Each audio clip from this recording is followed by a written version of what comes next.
La mévente du sucre peut être un problème d'intelligence économique. Le Camerounais Digwitz, enseignant spécialiste en intelligence économique, fondateur du groupe Knaudis, un cabinet conseil en intelligence économique, président du Centre africain de veille et d'intelligence économique CAVI, auteur de plusieurs ouvrages, dont 70 chroniques de guerre économique et puis Maroc-Afrique.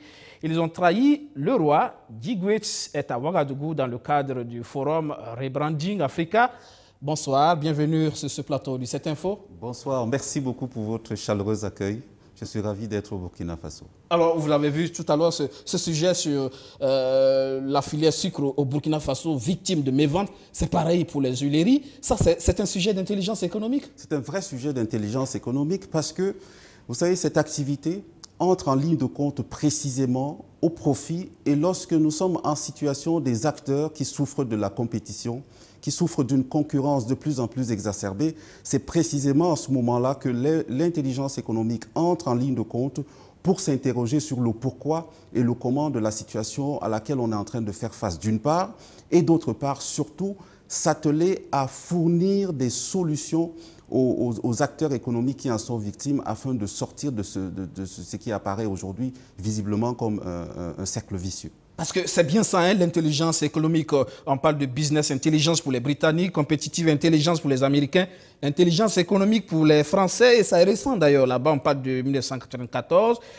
C'est la veille, c'est la sécurité, la défense, l'analyse, la diffusion, l'influence. C'est cela, l'intelligence économique? C'est précisément cela. C'est-à-dire que quand on a une société comme celle à laquelle on fait référence, la SN Sosuco, par exemple. La SN Sosuco, typiquement, qui nous dit pourquoi est-ce que nous produisons 35 000 tonnes alors qu'on a besoin de 120 000 tonnes par an et qu'on n'arrive pas à les écouler sur le marché local. Donc on part toujours de la question du décideur. Après la question du décideur, on met en place un plan de recherche. Donc on se met à collecter toutes les informations que nous allons ensuite traiter, analyser, voyez, les transformer en renseignements économiques, les sécuriser et les remettre au décideur qui a posé la question. Mais in fine, dans le processus, il y a trois grandes séquences qui sont extrêmement importantes ici. Il y a l'approche défensive, parce qu'il faut protéger le patrimoine économique, le patrimoine informationnel, par exemple, d'une entreprise. Typiquement ici, le sujet que vous venez de projeter me met, si vous voulez, en situation défensive. Je dois m'interroger sur le fait de savoir comment est-ce que nous devons protéger le marché, le patrimoine sucrier du Burkina Faso, la production locale du Burkina Faso. Donc vous avez cet aspect défensif, mais derrière vous avez un aspect offensif. C'est-à-dire qu'une fois qu'on aura solutionné le problème au niveau local, on va s'arrêter de penser aux solutions à mettre en place pour défendre simplement le patrimoine, mais on va commencer à se dire, mais finalement, si le Burkina Faso ne peut pas vendre son propre sucre sur son territoire national, peut-être que les Ghanéens voudront le consommer. Peut-être que les Togolais voudront le consommer. Donc, on va aller explorer les voies et moyens pour nous permettre d'être beaucoup plus offensifs. Bon, ça, c'est l'aspect positif du caractère offensif. Il y a des aspects négatifs aussi. C'est-à-dire qu'on peut tout à fait analyser quels sont les points faibles du sucre qu'on importe chez nous, montrer son empreinte environnementale, par exemple, puisqu'on parlait d'écologie, d'économie verte, et montrer qu'in fine, de consommer ce type de sucre-là est plutôt négatif, à la fois pour nos organismes, mais plus généralement pour la planète. Donc, on peut aller jusque-là. Mais de l'autre côté, il y a un aspect aussi influence. Et ça, c'est le troisième compartiment qui est extrêmement important.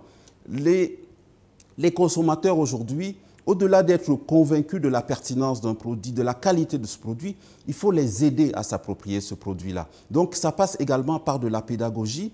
Il faut qu'à terme, on arrive à se dire, à un moment donné, lorsqu'on arrive, par exemple, dans un supermarché, qu'on voit du sucre burkinabé, qu'on voit du sucre en provenance de Singapour ou de je ne sais quel autre pays, qu'on arrive à se dire, que le consommateur arrive à se dire, il est juste et bon pour moi de consommer ce sucre, non simplement parce que c'est un slogan que de dire qu'il faut consommer burkinabé, mais parce que l'entreprise en question, SN Sosuco, a réussi à mettre en exergue toute une série de qualités qui relèvent par exemple de la santé, qui relèvent de la protection de l'environnement, qui relèvent de l'emploi. Consommer plus principal pourvoyeur d'emploi, justement. Principal pourvoyeur de l'emploi privé. Vous imaginez, ça veut dire que chaque fois que je mets un morceau de sucre burkinabé dans ma tasse de café, Je donne de l'emploi aux Burkinabés. Mais si je ne donne pas de l'emploi aux jeunes Burkinabés, eh bien, ils se retrouvent à rentrer dans des groupes terroristes ou à prendre la mer pour passer de l'autre côté en Europe avec le risque que cela constitue. Donc, il est question, à travers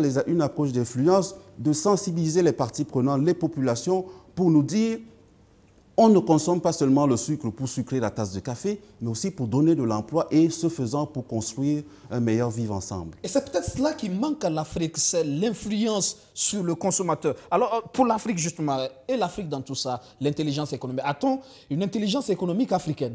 Dieu merci, oui. Aujourd'hui, grâce aux efforts que nous menons sur l'ensemble du continent africain depuis plus de 3 ans, on a réussi à mettre en place une véritable intelligence économique africaine. Alors, qu'est-ce qui la distingue de tout ce qui se passe ailleurs dans le monde?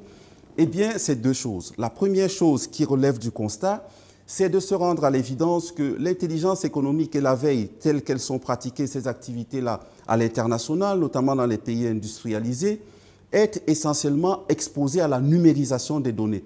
C'est-à-dire que vous pouvez tout à fait rester au Burkina Faso et prendre la carte de visite d'un opérateur économique ou d'un investisseur qui est venu vous rencontrer au Burkina Faso et de voir si son entreprise existe vraiment. Là, je peux aller sur infogreffe.fr où je veux trouver toutes les entreprises françaises qui sont immatriculées. Si ça se trouve, son entreprise a fermé, qui est dans le capital, quels sont ses différents métiers, etc., le nombre de collaborateurs.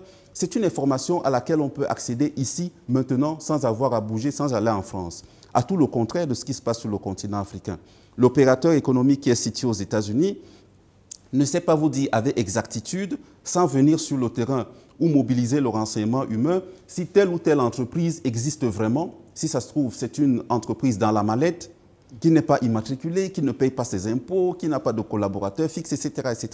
Donc, si vous voulez, face à la faible numérisation des données dans nos pays, l'intelligence économique africaine trouve sa raison d'être et sa singularité dans ce fait qu'il mobilise le renseignement humain. Qu'est-ce que ça veut dire? Ça veut dire que si je ne sais pas retrouver des informations sur vous, parce que je fouille Internet, parce que je lis les rapports d'activité des entreprises, parce que je lis les journaux au quotidien, eh bien, je vais descendre sur le terrain, aller à la rencontre des personnes ressources. Si je veux savoir quand est-ce que votre entreprise a été immatriculée, je vais au greffe du tribunal de commerce. Donc, vous avez toute une série d'acteurs qui relèvent pour nous de la catégorie des personnes ressources auprès desquelles on va aller prendre cette information de façon tout à fait légale, la recouper, la filtrer, la transformer en outil d'aide à la décision pour que ceux qui en ont besoin puissent décider. Donc, le cadre a été posé. Depuis 2 ans maintenant, nous avons un référentiel africain de veille et d'intelligence économique. C'est très utile à préciser parce qu'on a des opérateurs internationaux qui viennent renforcer nos capacités. C'est vrai, c'est bien, c'est acceptable, c'est encourageable. La dimension culturelle. Mais la vérité, la dimension culturelle, on vient de la souligner, mais on peut pousser beaucoup plus loin le bouchon de la réflexion. La vérité, cher monsieur, c'est qu'aucun État dans le monde ne peut venir vous aider à vous battre contre lui. C'est pour cela que nous travaillons beaucoup sur les questions des stratégies de puissance. C'est une question de compétition, de compétitivité. Et on le disait encore hier lors de la conférence, même lorsqu'un opérateur économique vous apporte de l'aide, chaque fois que l'aide coûte 1 euro ou 1 franc CFA, il faut s'attendre à ce que cet opérateur-là récupère derrière 2 francs ou 2 euros.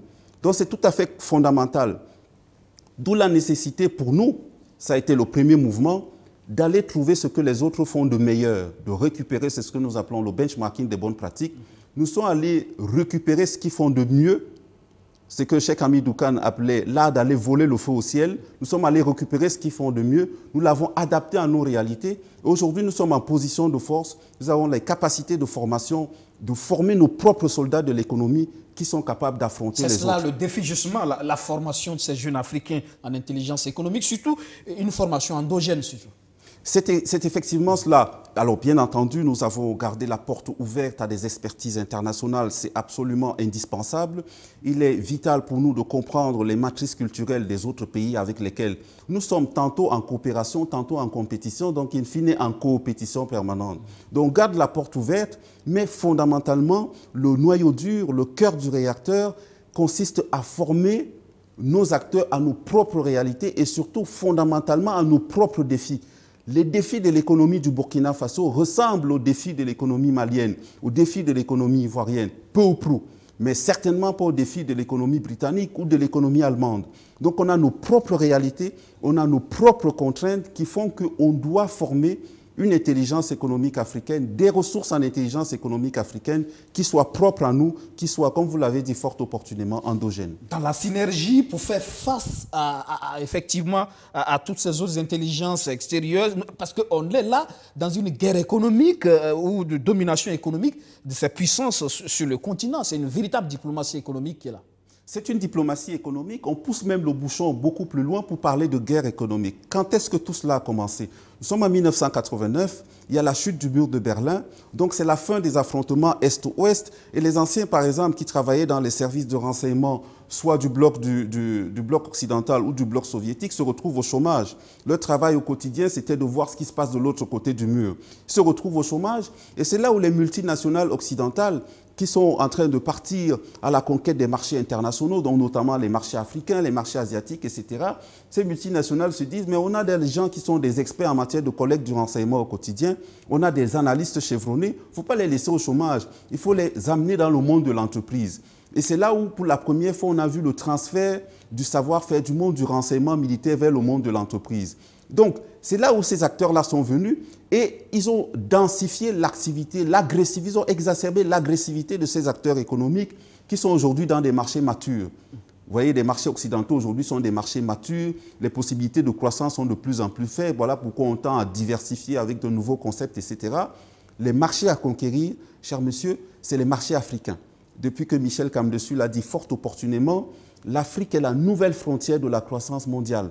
C'est nous qui avons la démographie la plus galopante, la plus jeune, avec les besoins de consommation que l'on connaît. Nous avons dépassé le 1,2 milliard d'habitants. Nous avons 300 millions de personnes qui appartiennent à la classe moyenne, avec les mêmes besoins de consommation que la classe moyenne chinoise ou indienne. Nous avons besoin des téléviseurs à écran plat, d'automobiles, etc. Toutes choses que nous ne fabriquons pas. Et donc, toutes ces multinationales ont à cœur de venir conquérir nos marchés, y compris ce que nous pouvons faire. C'est-à-dire construire nos habitats pour nous, construire des studios de télé comme ce beau studio de télé. Si ceux qui le font au niveau local ne sont pas suffisamment compétitifs, eh bien d'autres viendront, comme on l'a vu dans le cas du sucre, venant de l'étranger, feront du dumping, peut-être seront subventionnés par leurs propres États, battront nos opérateurs économiques locaux, donc nous enlèverons nos emplois pour, soi-disant, nous rendre service. C'est totalement incohérent. Là, la réalité qui se dessine aujourd'hui avec cette guerre en puissance, les États-Unis, vous avez généralement, vous prenez comme référence ces structures comme, vous parlez de renseignement militaire Africom, vous parlez de CTA, mais c'est aussi la Chine aujourd'hui qui prend le terrain. Tout à fait, c'est la Chine. Et c'est très intéressant que vous évoquiez la Chine compte tenu des récents développements de la coopération diplomatique, économique, etc. entre le Burkina Faso et la République populaire de Chine. Ce qu'il faut bien comprendre dans ce rapport nouveau que vous avez noué aujourd'hui avec la Chine, c'est que nous sommes en face d'une puissance, nous sommes en fait en face d'une superpuissance qui ne se pense pas simplement, mais qui pense le monde. Donc, quand une puissance comme celle-là, une superpuissance, rentre en relation avec un pays comme le Faso, eh bien, elle évalue en termes de force, de faiblesse, de menaces et d'opportunités. Donc, aujourd'hui, et cela est documenté, la Chine vient comme un ogre. Elle attaque 54 États avec des actions à très forte valeur symbolique. Il ne vous a pas échappé que la Chine, voilà, la Chine nous a offert, par exemple, quand même le siège de l'Union africaine à plus de 200 millions de dollars. Je ne sais pas, c'est comme si la situation ressemble un peu à comme si vous aviez un voisin, même votre meilleur ami qui vient offrir la plus belle robe de sa vie à votre épouse. Donc, on est là sur des stratégies d'influence. C'est suspect quand même. C'est extrêmement suspect. Mais on est là sur des stratégies d'influence qui sont extrêmement pensées, extrêmement affinées, où, je vous passe les détails parce qu'on n'a pas suffisamment de temps pour entrer là-dedans, mais où l'effet final recherché, c'est comment est-ce qu'on va remporter les parts de marché sur les territoires étrangers, par exemple, tels que le Burkina Faso. Donc la Chine a à cœur aujourd'hui de savoir comment on va aider le Burkina Faso, aider entre guillemets, à travers, par exemple, si on vous construit un stade, ce sera avec du matériel chinois, par des ingénieurs chinois. Et s'il y a un boulon à changer sur l'échafaudage, il faudra le commander en Chine. Si vous avez besoin de modifier un aspect parce que quelque chose s'est peut-être mal passé dans le chantier, il faudra à nouveau convoquer un ingénieur chinois, etc., etc. Donc voilà comment nous consommons une aide qui nous revient en fait beaucoup plus chère. Donc l'autre aspect du point de vue diplomatique, c'est comment par exemple le Burkina Faso va devenir une caisse de résonance, une vitrine de la montée en puissance toujours plus croissante de la Chine.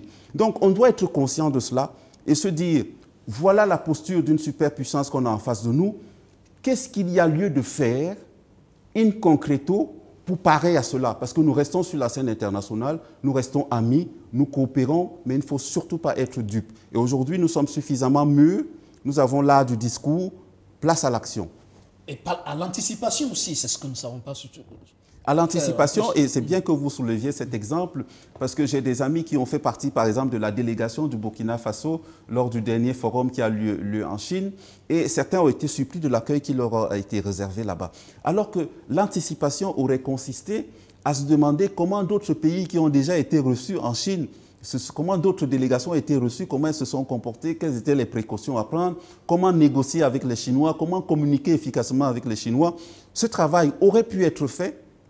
Il ne l'a peut-être pas suffisamment été, mais en tout cas, c'est une excellente opportunité pour nous rendre compte que les autres ne viennent jamais sur la table des négociations, les autres ne viennent jamais nous chercher sans préparation. Il nous faut nous préparer davantage, beaucoup plus, être beaucoup plus calculateur. Ce n'est hélas pas dans notre nature, hélas. Mais le monde nous impose aujourd'hui d'être beaucoup plus offensif, beaucoup plus, beaucoup plus pointu dans notre capacité à nous demander ce que l'autre nous veut au-delà de ce qu'il nous apporte à première vue. Merci. Pour une intelligence économique au service des économies africaines, vous menez le combat. Merci d'être passé dans le 7 Info ce soir. Je vous en prie, c'était un plaisir.